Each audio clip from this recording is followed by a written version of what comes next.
कहानी उन आम घरों की है जहाँ खाने वाले तो कई, लेकिन कमाने वाला एक मर्द ही होता है। बावजूद इसके उससे उम्मीदें कम नहीं होती। देखिए जी, सामने वाले वर्मा जी कैसी अच्छी तरह से सफाई करते हैं छुट्टी वाले दिन अपने घर की, और एक आप हैं। अरे यार, उनके पास कार है, ऑफिस पास में है और हफ्ते में 2 दिन की छुट्टी होती है, तो फर्क तो पड़ता है ना। मेरी तो शादी ही गलत हो गई। अरे कोई मस्त लड़का मिलता, कमाता भी, घुमाता भी, घर के कामों में भी मदद करता, लेकिन नहीं जी, हमारे वाले को तो कमाने से फुर्सत ही नहीं, और कमाई भी ऐसी कि कोई जरूरत पूरी ही नहीं हो रही है। सुनील बेचारा शीना को देखकर सोचता है कि शीना सही कह रही है। देखने में सुंदर है, घर का सारा काम कर लेती है, उसे तो कोई भी अच्छा लड़का मिल सकता था। क्या सोच रहे हैं? भागने का इरादा तो नहीं है? अरे नहीं मेरी प्यारी बीबी, मैं तो नहीं, पर डर है कि तुम नहीं कहीं भाग जाओ मुझे छोड़कर। शीला सुनील के मुंह से प्यार भरी बात सुनकर मुस्कुराती है।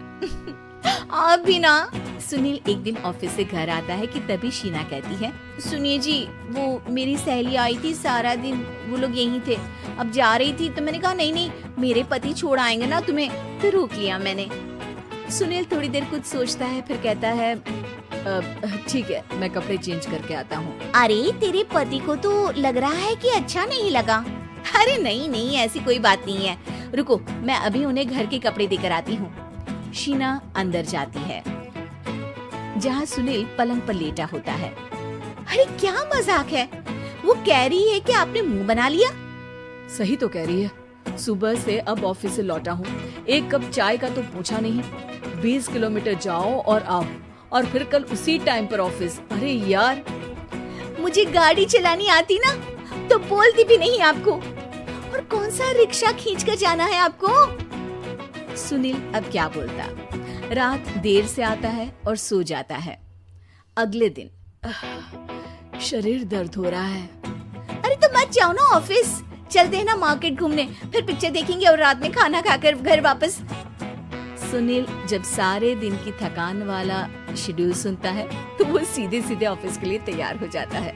अब आए दिन शीना की डिमांड बढ़ती चली जाती है और सुनील उसको पूरा भी करता, लेकिन एक दिन, ए जी मेरा भाई आ रहा है, उसे 2 लाख रुपए की जरूरत है।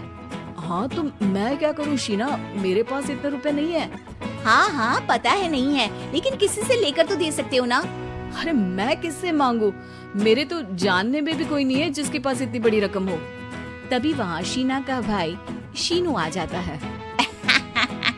जीजा जी कैसे हैं आप? अब मैं ठीक हूँ शीनू, अचानक इतनी बड़ी रकम की जरूरत कैसे पड़ गई? अरे जीजा जी, वो बिजनेस शुरू किया ना, तो उसके लिए पैसे की जरूरत है, काफी हो चुका है, थोड़ा पैसा बचता है तो मैंने सोचा आपसे ले लूं। अब देखो मेरे ऑफिस में कुछ लोग हैं जिनकी सेविंग अच्छी है, मैं उन लोगों से बात करके देखता हूँ। सुनील ऑफिस से किसी से पैसे लेकर शीना को दे देता है। शीना वो पैसा भाई को दे देती है। 2 महीने बाद, अरे यार शीना, वो ऑफिस वाला आदमी अपने पैसे मांग रहा है, कैसे दूं? अपने भाई से बोलो ना पैसे दे दे। अरे हाँ हाँ दे देगा, कहाँ भागा जा रहा है, आप उनको बोल दो कि दे देंगे। थोड़े दिन बाद, शीना वो आदमी मुझसे आज भी पैसे मांग रहा था यार, मैं तंग आ गया हूँ, ऑफिस जाते ही सामने उसका चेहरा दिखता है, क्या बोलूं, बार बार पैसे मांगता है। अच्छा मैं शीनू को फोन लगाती हूँ, बात करके देखती हूँ। शीना भाई को फोन करती है, लेकिन वो फोन उठाता ही नहीं। लगता है भाई कहीं ऐसी जगह है जहाँ नेटवर्क की समस्या होगी। सुनील अगले दिन दोपहर को ही घर आ जाता है। उसका चेहरा उतरा और परेशान सा होता है। वो रोने लगता है।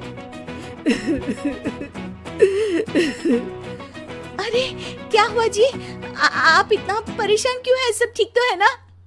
अरे नहीं शीना, कुछ ठीक नहीं है, मैं ठीक नहीं हूँ। तुम्हारे भाई के लिए मैंने जो पैसे लिए थे, उस आदमी ने आज भरे ऑफिस में सबके सामने मेरी बेइज्जती कर दी। सबके सामने आज मैं कर्जदार बनकर खड़ा था। मैंने हर वो प्रयास किया घर चलाने के लिए जो मैं कर सकता था, लेकिन अब नहीं होगा। वो फिर रोने लगता है। अरे आप तो औरतों की तरह रो रहे हैं, मर्द हैं आप। क्यों, आदमी के सीने में दिल नहीं होता, या फिर वो इंसान नहीं मशीन होता है? अरे मैं थक चुका हूँ शीना, तुम समझती क्यों नहीं? मैं भी शारीरिक और मानसिक रूप से थकता हूँ। मैं भी आराम करना चाहता हूँ, सुकून चाहता हूँ। मैं अब कुछ नहीं कर सकता। कुछ नहीं। वो बैठ जाता है। शीना पति को हैरान परेशान देखकर चुप हो जाती है। अगले दिन, सुनिए, ये लीजिए 2 लाख रुपए, उस आदमी को दे दीजिए और बोल दीजिए कि आज के बाद किसी को पैसे के लिए बेइज्जत ना करे।